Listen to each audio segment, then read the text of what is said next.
पहला, भगवान शिव की तीसरी आंख का रहस्य। शिव जी की तीसरी आंख सिर्फ देखने के लिए नहीं है, यह ज्ञान, चेतना और विनाश का प्रतीक है।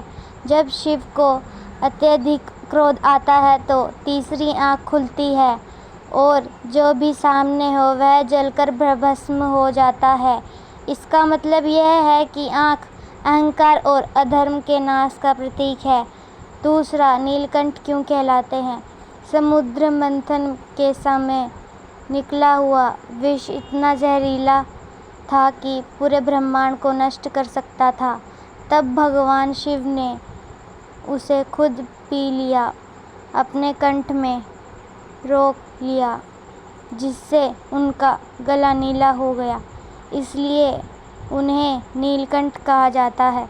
उन्होंने सबके कल्याण के लिए खुद विष धारण किया।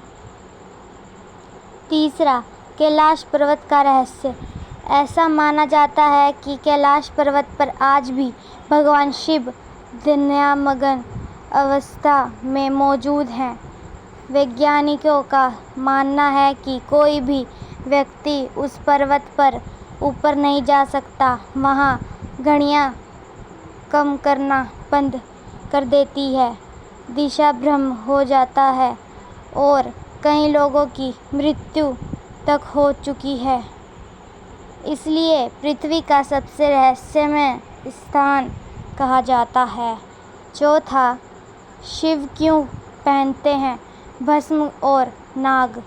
शिव जी अपने पूरे शरीर पर शमशान की भस्म लगाते हैं। यह संदेश देता है कि सब कुछ नश्वर है, आखिर में सब भस्म बन जाते हैं। उनके गले में नागराज वासुकी है जो भय पर नियंत्रण हो शक्ति का प्रतीक है। वे दिखाते हैं कि मृत्यु और भय पर केवल शिव का अधिकार है। पांचवा, तांडव नृत्य, विनाश और सृजन का रहस्य।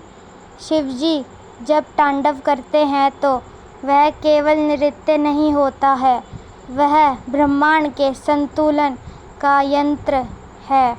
उनका तांडव सृष्टि के विनाश और पुनर्निर्माण संकेत है।